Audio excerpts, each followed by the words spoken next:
Assalamualaikum warahmatullahi wabarakatuh.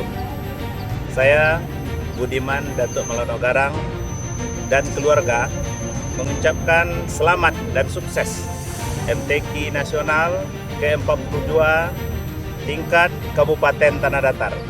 Semoga MTQ ini melahirkan masa depan yang lebih baik, yang melahirkan pemimpin dan masyarakat yang cinta Al-Quran, dan melahirkan pemimpin dan masyarakat yang selalu dekat dengan Al-Quran sehingga membawa keberkahan dalam kehidupan kita baik di dunia maupun di akhirat. Wabillahi taufiq wa hidayah. Assalamualaikum warahmatullahi wabarakatuh.